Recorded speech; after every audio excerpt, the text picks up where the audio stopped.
Welcome back সবাইকে। আজ আমি ডেথ গেমের এপিসোড 4 এক্সপ্লেন করব। যারা আগের এপিসোডগুলো দেখোনি, ডেসক্রিপশনে লিংক দেওয়া আছে, ওখানে ক্লিক করে দেখে নাও। আর নতুন হলে চ্যানেলটা সাবস্ক্রাইব করে দাও। তো চলো শুরু করা যাক। তো এপিসোডের শুরুতে চই কাঁদতে থাকলে রেস্তোরাঁর সকলে তার মাকে খোঁজে। তখনই বাচ্চাটার মা সেখানে এসে চইকে নিয়ে যায়। পরের সিনে চই গাড়িতে উঠলে রেডিওতে বাজতে থাকে 19শে নভেম্বর বিশ্ব শিশু সুরক্ষা দিবস। এই সময় বাচ্চাটার মা হঠাৎ করে চইয়ের ওপর পাগলের মতো চিৎকার শুরু করে বলে, তোমার জন্য শান্তি করে এক কাপ কফিও খেতে পারি না। এদিকে চই বুঝতে পারে না মহিলা কেন এমন করছে। নেক্সট সিনে মহিলা চইকে বাড়ি এনে ছুঁড়ে সোফায় ফেলে দেয়। এরপর বাচ্চাটার বাবা আসলে চই ভাবে সে হয়তো ভালো, কিন্তু লোকটা জেনে শুনে এক্সপায়ার হওয়া বেবি ফুড চইকে খাওয়াতে যায়। এই দেখে চই অনেক ভয় পায়। সে খেতে না চাইলে লোকটা চইয়ের ওপর চিৎকার করে আর মহিলা বাচ্চার সামনেই স্মোক করতে থাকে। এই সময় পুলিশ বেল বাজালে তারা ভয় পায়। পুলিশের সামনে তারা এমন ভাব করে যেন তারা বাচ্চার অনেক খেয়াল রাখে, কিন্তু পুলিশ চাইল্ড অ্যাবিউজের রিপোর্ট পেয়ে চইকে চেক করতে যায়। চইও মনে মনে বলতে থাকে, আমাকে বাঁচাও, এরা আমার পিঠের হাড় মনে হয় ভেঙে দিয়েছে। এই সময় লোকটা জানায় সে চাইল্ড ওয়েলফেয়ারে চাকরি করে, তাই সে কিছু করতেই পারে না। এই দেখে পুলিশেরা তাদের বিরক্ত করার জন্য সরি বলে চলে যায়। এই দেখে চই বাঁচাও বাঁচাও বলে কাঁদতে শুরু করে।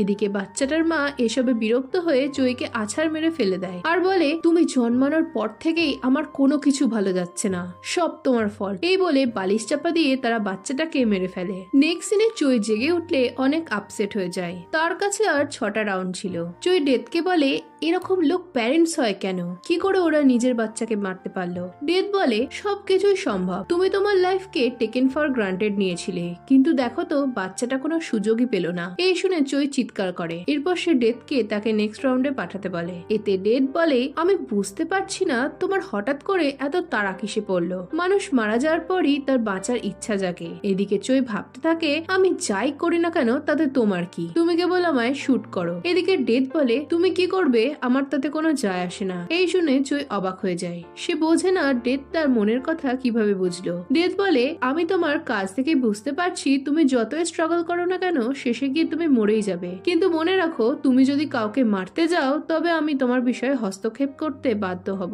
চই এতে বলে, আমি কেন কাউকে মারতে চাইবো, তুমি কেবল আমায় নেক্সট লাইফে পাঠাও। এই শুনে ডেথ তাকে শুট করে। পরের সিনে জেগে উঠে চইয়ের খেয়াল হয় তাকে আগে টাকাটা খুঁজে বের করতে হবে। সে পকেট থেকে ফোন বের করে দেখে 15 মিনিটের মধ্যে টাকা না বের করলে লকারটা সিজ হয়ে যাবে। তাই সে চারপাশটা দেখে বোঝার চেষ্টা করে সে কোথায় আছে। সে দেখে সে মেট্রো স্টেশনের সামনেই দাঁড়িয়ে আছে। এই দেখে সে দৌড় লাগায় আর লাস্ট মোমেন্টে তার ব্যাগটা বের করে। এতে সে অনেক রিলিফ পায়। এরপর আয়নাতে নিজেকে দেখে চই ভাবে তার ফেসটা এবার অনেক হ্যান্ডসাম। তখনই পাশে তার পোস্টার দেখে সে ভাবে সে হয়তো কোনো মডেল। এই সময় মেমোরি স্টোন আসলে চই দেখে সে গনুর বডিতে আছে, যে জন্ম থেকেই তার হ্যান্ডসাম ফেসের জন্য অনেক পপুলার ছিল।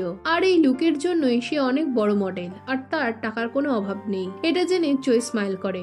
নেক্সট সিনে গনুর বাড়ি দেখে চই হাঁ হয়ে যায়। এই সময় সে দেখে তার আগের লাইফের বাচ্চাটার মা বাবা খুনের দায়ে ধরা পড়েছে। এই দেখে চই ভাবে সে যদি পারতো তবে থানায় গিয়ে তাদের নামে বয়ান দিয়ে আসতো। এরপর সে ভাবে গনু কি করে মারা যেতে পারে। এই সময় সোকজিন তাকে ফোন করে বলে, তুমি কি ভুলে গেছো আজ আমাদের ভিআইপি পার্টিতে যেতে হবে। এই শুনে চই ভাবে বসে বসে মরার চিন্তা না করে পার্টিতে যাওয়াই ভালো। এই ভেবে চই পার্টিতে যায় আর এনজয় করতে থাকে। বেশি ড্রিঙ্কস করলে সোকজিন এসে বলে, তুমি তো এত ড্রিঙ্কস করতে না, আজ কি হলো? আজকের পার্টির হোস্ট এখানে আছে, তুমি যদি তার সুনজরে আসো তবে তুমি তেকাং এর মডেল হতে পারবে। এই শুনে চই বলে, কি তেকাং রু? এই সময় অ্যানাউন্স করা হয় আজকের পার্টির হোস্ট তেকাং এর সিও পার্ক তেউ। তখনই সেখানে জিনতের দাদা পার্ক তেউ আসে। সোকজিন তার সামনে গনুকে ইন্ট্রোডিউস করায়। চই তাকে দেখে বলে, আমি কি আগে তোমায় কোথাও দেখেছি? এতে তেউ ভাবে গনু হয়তো নেশার ঘরে ভুল বকছে, তাই সে এনজয় করতে বলে চলে যায়। পরদিন চইকে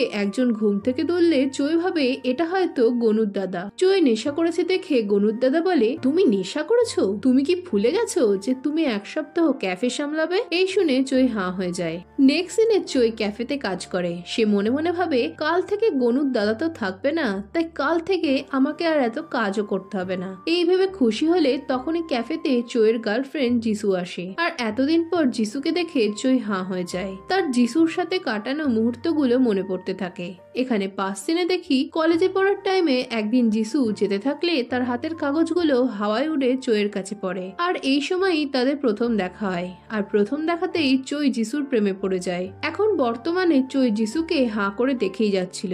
সে যিশুর অর্ডারটা নিজের হাতে বানিয়ে তাকে দিতে গেলে যিশুর হাতের ছোঁয়ায় তার হাত কাঁপতে থাকে। এই দেখে গনুর দাদা বলে, তুমি কি ওকে লাইক করো? এতে চোই কিছু বলে না। এরপর গনুর দাদা জানায় মহিলা প্রতিদিন তাদের ক্যাফেতে আসে, আর ক্যাফে বন্ধ হওয়া অব্দি এখানেই থাকে। এই শুনে চোই ভাবে যিশু সারাদিন যদি এখানেই থাকে তবে ওর জবের কি হলো। এই সময় গনুর দাদা বলে, শুনেছি মহিলা রাইটার। এই শুনে চোই গুগলে যিশুর ব্যাপারে সার্চ করে আর জানতে পারে যিশুর লেখা নোভেল ফার্স্ট প্রাইজ পেয়েছে। এখানে 5 সিনে রিপোর্টার যিশুকে জিজ্ঞেস করে, নোভেলটা তুমি কার কথা ভেবে লিখেছো? এতে যিশু বলে সে তার বয়ফ্রেন্ডের কথা ভেবেই লিখেছে। এই শুনে রিপোর্টার যিশুকে তার বয়ফ্রেন্ডের রিয়াকশনের ব্যাপারে জিজ্ঞেস করে। এতে যিশু বলে সে এখনো অব্দি তাকে জানায়নি, কিন্তু জানলে সে অনেক খুশি হবে। এখন বর্তমানে চোই ভাবে সে কিছু না জেনেই যিশুকে সেদিন অনেক কষ্ট দিয়েছিল। যিশু সেদিন তার প্রাইজ মানির টাকাটাই তাকে দিয়েছিল। এসব বুঝতে পেরে চোয়ের চোখে জল আসে। 5 সিনে একদিন চোই যিশুকে তার রাইটার হতে চাওয়ার ব্যাপারে জিজ্ঞেস করেছিল। এতে যিশু বলেছিল সে তার ভাবনা আর অনুভূতি দিয়ে নোভেল লিখতে চায়। এখন বর্তমানে চোই যিশুর নোভেল পড়ে তার কথার মানে বুঝতে পারে। সে বুঝতে পারে নোভেলের কিছু কিছু অংশ তার আর যিশুর লাইফ নিয়েই লেখা। 5 সিনে চোই একবার যিশুকে বলে, তুমি যদি চাও তবে আমাকে ছেড়ে যেতে পারো, নয়তো সারা জীবন তোমায় রিগ্রেট করতে হবে। তুমি অনেক সাকসেসফুল মানুষ পাবে, কিন্তু আমার মতো তোমায় কেউ ভালোবাসতে পারবে না। এই শুনে যিশু বলে, আমি যদি যেতে চাই তবে তুমি কি করবে? চোই বলে, আমি তোমায় যেতে দেব। এতে যিশু অবাক হলে চোই বলে, এটা যদি কোনো ছেলে বলে তবে বুঝবে সে মিথ্যে বলছে, কারণ ছেলেরা মরে যাবে তাও তার ভালোবাসার মানুষকে ছাড়বে না। আমিও সারা জীবন তোমার সাথেই থাকবো, কখনো তোমায় যেতে দেব না। এখন এই কথাগুলোই যিশু তার বইতে লিখেছিল, আর সেটা পড়েই চোই কাঁদতে থাকে। এরপর চোয়ের মনে পড়ে সে যিশুর জন্য একটা পেন কিনেছিল, যেটা সে যিশুকে তার রাইটার হওয়ার পর দিতে চেয়েছিল, কিন্তু সেটা আর দেওয়া হয়নি। নেক্সট সিনে চোই জানতে পারে সেদিন যিশুকে তার দাদা ছাড়তে এসেছিল, আর সে ভুল ভেবে যিশুকে সন্দেহ করে। এতে চোয়ের অনেক খারাপ লাগে। পরদিন চোই যিশুর জন্যই অপেক্ষা করছিল। যিশু এলে সে তার জন্য চা আর সাথে পেস্ট্রিও নিয়ে যায়। এতে যিশু অবাক হলে চোই জানায় সে তার বই পড়েছে আর তার অনেক ভালো লেগেছে, তাই এটা একটা ছোট্ট ট্রিট। এই শুনে যিশু থ্যাংক ইউ বলে। এরপর চোই জানায় তার কাছে একটা নোভেলের আইডিয়া আছে। যিশু সেটা জানতে চাইলে চোই বলে এটা একটা ছেলের গল্প যে অনেকগুলো মৃত্যু ফেস করবে। এই বলে সে তার নিজের স্টোরি বলতে থাকে, আর যিশুও সেটা শোনে। যিশু চোয়ের নাম জিজ্ঞেস করলে সে তার নাম চোই বলতে গিয়েও আটকে যায়। এরপর যিশু বলে, তোমার গল্পটা অনেক রিয়েলিস্টিক মনে হচ্ছে, তুমি ক্যারেক্টার গুলোর সাথে ইমোশনালি অ্যাটাচ, কিন্তু ডেথ ক্যারেক্টারটা অনেক ক্রুয়েল। এই শুনে চোই চিৎকার করে বলে, তুমি একদম ঠিক বলেছো, ও কিভাবে এতটা বাজে হতে পারে? এটা পুরোই ননসেন্স ব্যাপার। এদিকে যিশু চোইকে দেখে হাসতে থাকে।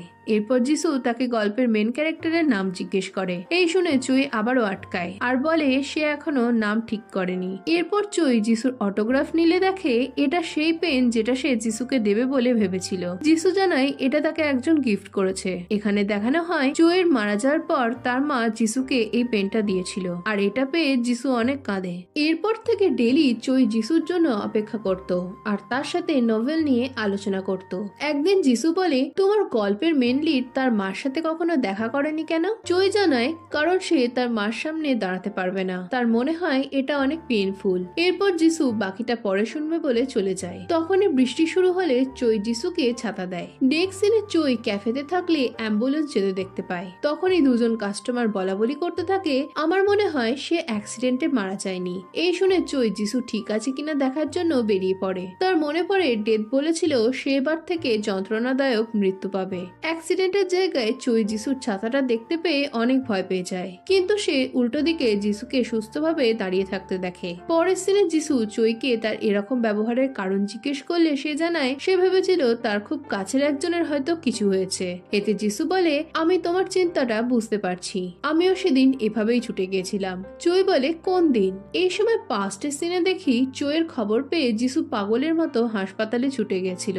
এখন এসব মনে করে যিশু কাঁদতে থাকলে চোই অনেক কষ্ট পায়। এরপর যিশু জানায় সে আর ক্যাফেতে যাবে না, কারণ গনুর স্টোরি তাকে অন্য একজনের কথা মনে করায়। পরদিন যিশু চোয়ের মেমোরিয়ালে যায় আর বলে সে তাকে অনেক মিস করে। সে বলে সেদিন যদি আমি তোমায় আটকাতাম তবে কি সবকিছু আগের মতো থাকতো। এই বলে সে কাঁদতে থাকে। এদিকে দূর থেকে চোয় এসব দেখছিল। যিশু চলে গেলে চোয় নিজের মেমোরিয়ালে যায়। এই সময় তার মা এসে বলে তুমি কে। মাকে দেখে চোয় ঘাবড়ে যায়। সে বাইরে গিয়ে তার মাকে দেখতে থাকে। তার মার কান্না শুনে চোয়ের অনেক কষ্ট হয়। তার নেওয়া ডিসিশনের জন্য চোয় অনেক রিগ্রেট করতে থাকে। পরের সিনে সে জুহুনের সব টাকা নিয়ে তার মার বাড়ি যায় আর সব টাকা তার মার জন্য রেখে চলে যায়। পরদিন চোয় তার নিজের মরার স্বপ্ন দেখে জেগে ওঠে। রাতে যিশু বাড়ি যেতে গেলে চোয় তার সাথে যায়। চোয় ভাবতে থাকে যখন সে আর যিশু হাত ধরে হাঁটতো সেই মুহূর্তগুলোই তার বেঁচে থাকার পক্ষে অনেক যথেষ্ট ছিল। এখন চোয়ের ভয় হয় যে কোনো মুহূর্তে সে মারা যেতে পারে। এই সময় যিশু বলে তোমার স্টোরির কি কোনো হ্যাপি এন্ডিং আছে। চোয় বলে তোমার কি মনে হয় এতে হ্যাপি এন্ডিং হতে পারে। এতে যিশু জানায় সে আশা করছে শেষে সবকিছু ভালো হয়ে যাবে, কারণ মেন লিড সারা জীবনে অনেক কষ্ট করেছে, এমনকি মরার পরও সে শান্তি পায়নি। নেক্সট লাইফে গিয়েও সে ভয়ে ভয়ে দিন কাটিয়েছে। এই শুনে চোয় বলে আমি এখনই তোমায় পুরো গল্পটা বলতে চাই, কারণ হয়তো আজই আমার শেষ দিন। এদিকে যিশু এসবের মানে বুঝতে পারে না। চোয় বলে আমার 7 বছর ধরে গার্লফ্রেন্ড ছিল আর ওর সাথে থাকার সময় আমি আমার বেস্টটা কখনো দিতে পারিনি। এখন 5 সিনে যিশু তার কলিগদের সাথে যে রেস্তোরাঁয় আসে সেখানে চোয় জব করত। কলিগরা যিশুকে ডেট করার কথা বলতে থাকলে চোয়ের খুব খারাপ লাগে। এই সময় যিশু চোয়কে দেখে আর তার কলিগদের জানায় তার বয়ফ্রেন্ড আছে। এই বলে সে চোয়কে সকলের সামনে ইন্ট্রোডিউস করায় আর এতে চোয়ের অনেক ভালো লাগে। এখন এই ঘটনাটা যিশুকে জানিয়ে চোয় বলে আমার গার্লফ্রেন্ড প্রাউডলি সকলের সামনে বলতো যে সে আমাকে ভালোবাসে। সে আমার সামনে তার সব কষ্ট লুকিয়ে রাখতো, তাই আমি বোকার মতো ভাবতাম ও অনেক ভালো আছে। তাই আমি তাকে ভুল বোঝার জন্য সরি বলতে চাই আর বলতে চাই তাকে আমি খুব ভালোবাসি। এদিকে এসব শুনে যিশুর চোখ দিয়ে জল পড়তে থাকে। তার মনে হয় চোয় তার সামনে দাঁড়িয়ে। এরপর চোয় বলে আমি জানি না কেন তখন বুঝতে পারিনি যে কিছুজন আমার খারাপ সময়েও আমার পাশে ছিল, কিন্তু এখন অনেক দেরি হয়ে গেছে কারণ আমি মারা গেছি। এই শুনে যিশু কিছু বুঝতে পারে না। তখনই চোয় জানায় সে তাকে যে গল্পটা বলছে সেটা তারই। এটা শুনতে আশ্চর্য লাগলেও সেই একবার মারা যাওয়ার পর বারবার মৃত্যু দেখছে আর এখন সে এই বডিতে আছে। আর মারা যাওয়ার আগে তার আসল নাম ছিল চোয় ইজে। এই শুনে যিশু অবাক হয়ে যায়। সে বিশ্বাসই করতে পারে না চোয় তার সামনে দাঁড়িয়ে। চোয় তাকে আরো কিছু বলতে চায়, কিন্তু তখনই একটা গাড়ি এসে তাদের ধাক্কা মারে আর চোয় তার চোখের সামনে যিশুকে মরতে দেখে। এই সময় গাড়ি থেকে একজন বেরিয়ে তার লাইটার বের করে সিগারেট ধরায় আর চোয় দেখে লোকটা তেকাং এর বর্তমান সিও তেইউ। এই সময় চোয়ের মনে পড়ে প্রতি লাইফে তেইউর সাথে তার দেখা হয়েছে আর সেই কোনো না কোনো ভাবে তার মৃত্যুগুলোর সাথে জড়িত। তেইউ অ্যাক্সিডেন্টের ফলে তার গাড়ির অবস্থা দেখে বিরক্ত হয়ে যায়। গাড়ি থেকে অ্যাটর্নি বেরিয়ে যিশু আর চোয়কে দেখে অনেক ভয় পেয়ে যায়। এরপর তেইউ দেখে চোয় এখনো বেঁচে আছে, তাই সে বলে চলো আমি তোমার হেল্প করছি। এই বলে সে চোয়কে মেরে ফেলে। নেক্সট সিনে পুলিশ অ্যাক্সিডেন্টের জায়গায় এসে বডি নিয়ে যায় আর যিশুর জিনিসের মধ্যে চোয়ের ছবি ছিল। পরের সিনে চোয় ডেথের কাছে গিয়ে কাঁদতে থাকে আর বলতে থাকে আমি ওই শয়তানটাকে শেষ করে ফেলবো। এই বলে সে ডেথের কাছে গিয়ে তার কপালে বন্দুক ঠেকায় আর বলে অনেক মজা পেয়েছো তো, এবার তুমি মরো। এই বলে একটা গুলির আওয়াজের সাথে এই এপিসোডটা শেষ হয়ে যায়। এখন এরপর কি হবে জানতে হলে ভিডিওটাতে লাইক আর কমেন্ট করো আর নতুন হলে চ্যানেলটা সাবস্ক্রাইব করে দাও। তো দেখা হচ্ছে নেক্সট ভিডিওতে।